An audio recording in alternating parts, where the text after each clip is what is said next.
Hello everyone, welcome to my YouTube channel सरकारी radar पर। तो आज मैं आपको उड़ीसा उच्च न्यायालय उड़ीसा स्टेट के भद्रक डिस्ट्रिक्ट में क्लर्क, स्टेनोग्राफर, टाइपिस्ट और सैलरी अमीन की वैकेंसी आई है, उसके बारे में आपको बताने वाला हूँ। इसमें जो एज रखी गई है वो 18 से 42 है। स्टेनोग्राफर ग्रेड थर्ड की भी 18 से 42, सभी की एज 18 से 42 18 से 42 ही रखी गई है। वेतन आप देख सकते हैं। तो चलिए ऑफिशियल वेबसाइट पर चलते हैं। सबसे पहले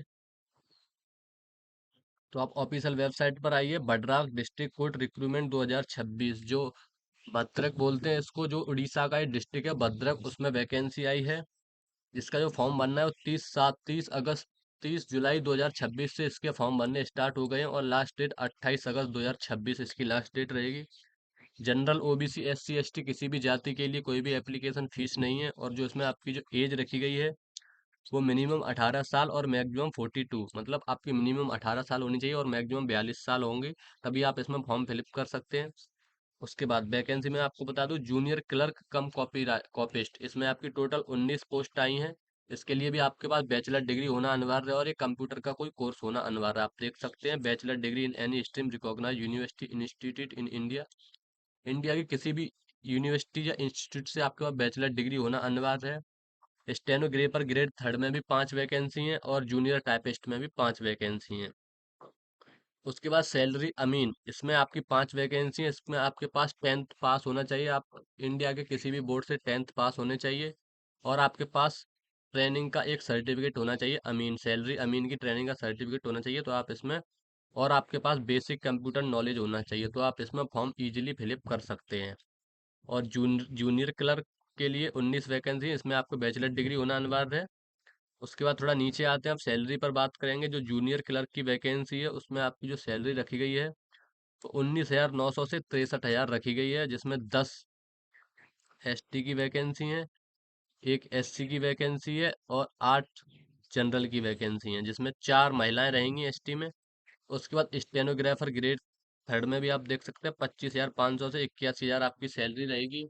उसमें भी आप वैकेंसी देख सकते हो। उसके बाद जूनियर टाइपिस्ट में 19,900 से 63,200 इसकी सैलरी रहेगी। और जो सैलरी अमीन है इसकी सैलरी 21,000 से 69 रहेगी। तो आप देख सकते हैं। अब सिलेक्शन प्रोसेस में आपको बता दूं, आप फॉर्म फिलअप करते हैं, आप वहां पर भेजते हैं दिए गए एड्रेस पर। उसके बाद आपके फॉर्म की शॉर्ट लिस्ट होगी। उसके बाद मॉक इंटरव्यू या फिर एग्जाम भी हो सकता है। उसके बाद आपकी परीक्षा होगी, आपका पेपर होगा। पेपर क्वालिफाई करने के बाद आपका मेडिकल होगा। मेडिकल करने के बाद आपके डॉक्यूमेंट वेरिफिकेशन होंगे और डॉक्यूमेंट वेरिफिकेशन होने के बाद फाइनल मेरिट लिस्ट जारी कर दी जाएगी। उसके बाद आपको ज्वाइनिंग लेटर प्रोवाइड करा दिया जाएगा। उसके बाद एप्लीकेशन फॉर्म आपको किस एड्रेस पर भेजना है तो आप देख सकते हैं। ये आपका सेंडिंग एड्रेस है, the registrar civil court Bhadrak, 8 Nalanga post of Barikpur Bazar, district Bhadrak, pin code ये है। अगर आपको ऑफलाइन फॉर्म चाहिए तो मैंने वीडियो डिस्क्रिप्शन में लिंक लगा रखी है, वहाँ पर आप 1 रुपये का पेमेंट करके आप ऑफलाइन फॉर्म ले सकते हैं। उसके बाद आपको इसमें डॉक्यूमेंट क्या क्या लगाने हैं। शैक्षणिक योग्यता प्रमाण पत्र, आपको सभी डॉक्यूमेंट आपकी योग्यता के, निवास प्रमाण पत्र, जाति प्रमाण पत्र, आधार कार्ड और पासपोर्ट साइज की 2 फोटो। और यहाँ पर 45 गलत लिख गया, आपको यहाँ पर 60 रुपए की स्टाम्प लगानी है, डाक टिकट लगानी है 60 रुपए की। वो मैं आपको फॉर्म में बताऊंगा किस तरीके से लगानी है और फॉर्म को किस तरीके से भेजना है वो मैं आपको बताऊंगा। उसके बाद अगर आपको इसका फॉर्म चाहिए तो 1 रुपये में मिल जाएगा, मैंने वीडियो के डिस्क्रिप्शन में लिंक लगा रखी है। तो चलिए अब बताते हैं इसका फॉर्म हमें किस तरीके से फिलअप करना है। तो ये रहा इसका फॉर्मेट ऑफ एप्लीकेशन फॉर्म। इसका जो भद्रक डिस्ट्रिक्ट कोर्ट की वैकेंसी आई थी इसका ये एप्लीकेशन फॉर्म है। अब मैं आपको बताऊंगा इसका हमें फॉर्म किस तरीके से फिल करना है। सबसे पहले पोस्ट अप्लाइड फॉर, इसमें आपको अपनी पोस्ट फिल करनी होगी, आप किस पोस्ट के लिए फॉर्म फिलअप कर रहे हैं। उसके बाद name of the candidate in block letter, इसमें आपको अपना नाम लिखना होगा बड़े अक्षरों में। इसके सामने आपको अपना फादर नेम या हस्बैंड फिलअप करना होगा। उसके बाद सेक्स, आप मेल हैं या फीमेल, वो फिल करना होगा। उसके बाद आपको अपनी मैरिटल स्टेटस, मतलब आपको अपनी इसमें शादी की डिटेल देनी होगी। अगर आप शादीशुदा हैं तो मैरिड फिल करेंगे, अगर शादीशुदा नहीं है तो अनमैरिड फिल करेंगे। उसके बाद 5वीं में आपको परमानेंट एड्रेस अपना फिल करना है, परमानेंट आपका जो भी एड्रेस है वो फिल करेंगे।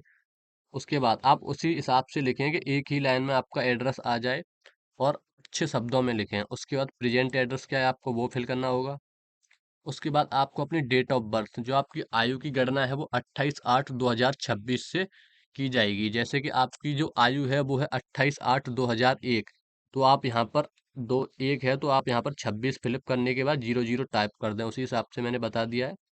आप अपनी आयु की गणना 28/8/2026 के हिसाब से करें। उसके बाद 8वें कॉलम में आते हैं, इसमें आपको अपनी HSC, आपको हाई स्कूल की, आपने किस बोर्ड से हाई स्कूल पास किया था वो, किस साल आपने हाई स्कूल पास की थी वो डिटेल, आपके टोटल मार्क्स कितने थे, और आपके मतलब पूर्णांक कितने का था, और आपके टोटल मार्क कितने आए थे उसमें से। आप इस ग्रेड या डिवीजन से, या आप उसके खाली छोड़ के यहाँ पर फर्स्ट ग्रेड करने के बाद आप यहाँ पर अपनी परसेंटेज लिख दें, आपकी जो भी ग्रेड बनी हो, फर्स्ट सेकंड थर्ड या division, first division second division third division. उसके बाद +2 आर्ट्स दिख रहा है, इसमें आपको 10+2, इसमें आपको अपनी इंटर की डिटेल फिल करनी होगी। आपने आर्ट कॉमर्स या साइंस किससे आपने की थी वो आपको फिल करना होगा। अगर आपने आर्ट किया तो आप यहाँ पर आर्ट पर टिक करेंगे, कॉमर्स से किया तो आप कॉमर्स पर टिक करेंगे, साइंस से किया इंटर आपने 10+2 तो साइंस पर टिक करेंगे। उसके बाद यही सेम प्रोसेस आपको इसमें फॉलो करना है, किस बोर्ड से आपने इंटर पास की थी, पासिंग ईयर, कितने का पूर्णांक, कितने में से नंबर आए थे, आपकी ग्रेड कौन सी बनी थी, और आपके कितने परसेंट थे। उसके बाद +3 आर्ट, इसमें आपको अपनी ग्रेजुएशन की डिटेल देनी है।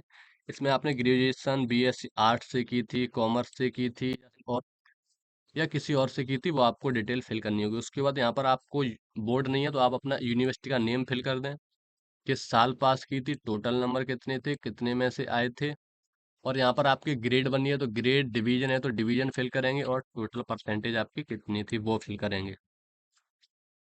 उसके बाद ये ओनली उनके लिए है, रेवेन्यू इंस्पेक्टर, ये ओनली अमीन, जो अमीन के लिए अपना फॉर्म फिलअप करना चाहते हैं वो भरें, अगर नहीं है तो आप यहाँ पर ना लिख सकते हैं, ईजी।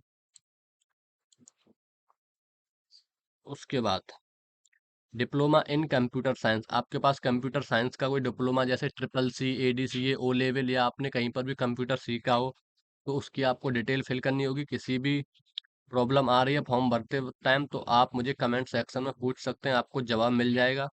उसके बाद 9वीं में आपको अपनी कैटेगरी की डिटेल देनी होगी, आप SC ST SEBC जनरल या स्पोर्ट कोटा या एक्स सर्विसमैन। जैसे जो भी व्यक्ति उड़ीसा के अदर डिस्ट्रिक्ट से हैं वो अपना फॉर्म ओनली जनरल में फिल करें। जनरल में जैसे उड़ीसा, पंजाब, राजस्थान, हरियाणा कहीं के भी हों, वो अपना फॉर्म जनरल में फिलअप करें, और जो उड़ीसा के कैंडिडेट हैं वो अपना फॉर्म अपनी जाति में फिल करें। उसके बाद पूछा गया वेदर फिजिकली, इसमें आपको अगर आप विकलांग हैं तो यस फिल करेंगे, अन्यथा आप नो पर टिक कर दें या नो लिख दें, कोई प्रॉब्लम नहीं है। 11वें में आपको अपना रिलीजन, आपका धर्म कौन सा है वो फिलअप करना है, आपकी नेशनलिटी कौन सी है वो आपको फिलअप करनी है। इसके बाद आपको दिख रहा है एम्प्लॉयमेंट एक्सचेंज रजिस्ट्रेशन नंबर, इसको आप खाली छोड़ दें, कोई भी प्रॉब्लम नहीं है। उसके बाद आपको अपना करेक्टर सर्टिफिकेट मेंशन करना होगा, इसमें आपको अपना करेक्टर सर्टिफिकेट जो किसी सरपंच, गांव के प्रधान, जैसे आप प्रधान का लेटर पैड भी इसमें लगा सकते हैं, या फिर किसी डॉक्टर का भी आप लगा सकते हैं, वो आपको इसमें मेंशन करना होगा फॉर्म भरते टाइम पर, मतलब उसकी एक PDF आपको लिफाफे में रखनी होगी। उसके बाद आपका प्लेस, अपना प्लेस डालना है, डेट, और यहाँ पर आप अपने सिग्नेचर कर दें। और यहाँ पर आपको लिखना होगा आपने पहले नंबर पर कौन सा डॉक्यूमेंट लगाया है, जैसे Aadhaar card, PAN card, voter card, character certificate, high school की मार्कशीट, आप कुछ भी लगा सकते हैं, लेकिन जिस हिसाब से आप डॉक्यूमेंट लगाएं उसी हिसाब से नंबर बाय नंबर आप यहाँ पर लिख सकते हैं। उसके बाद यहाँ पर अपने सिग्नेचर कर दें, और डेट, यहाँ पर अपनी डेट डाल दें। अब इसमें करेक्टर सर्टिफिकेट की एक बात रही, तो इसमें आप अपने गांव के प्रधान का लेटर पैड भी लगा सकते हैं, वो भी इसमें काम करेगा बराबर। अगर आपको ये ऑफलाइन फॉर्म चाहिए तो मैंने वीडियो के डिस्क्रिप्शन में लिंक लगा रखी है, उस पर क्लिक करके आप ऑफलाइन फॉर्म मात्र 1 रुपये में ले सकते हैं। किसी भी डाउट के लिए कमेंट सेक्शन में आके पूछ सकते हैं, आपको तुरंत रिप्लाई दिया जाएगा। तो चलिए अब बताते हैं कि इसका हमें लिफाफे पर क्या लिखना है। तो सबसे पहले application for the post of पर आप किस वैकेंसी के लिए फॉर्म अप्लाई कर रहे हैं वो आपको यहाँ पर फिलअप करना होगा। उसके बाद फॉर्म में आपको अपना एड्रेस फिल करना होगा, और 2 में आपको ये वाला एड्रेस फिल करना होगा। उसके बाद आपको ये स्पीड पोस्ट के तहत भेजना है, आपका स्पीड पोस्ट से जितने की भी टिकट लगे वो आप देख सकते हैं, इसमें कोई कंफर्म नहीं है, स्पीड पोस्ट में वेट के हिसाब से टिकट लगती है। अब मैं बताता हूँ इसके छोटे लिफाफे किस तरीके से हमें बनाने हैं। ये रहा छोटा लिफाफा। इसके आपको बड़े लिफाफे के अंदर ऐसे 3 लिफाफे रखने होंगे, जिसमें आपको डाक टिकट 60-60 रुपए की तीनों पर डाक टिकट लगानी होगी, तीनों लिफाफों पर। और फॉर्म में आपको अपना एड्रेस फिल करना होगा, और ये 3 लिफाफे बड़े लिफाफे के अंदर, और सभी डॉक्यूमेंट करके आप फॉर्म को डाक विभाग में भेज सकते हैं।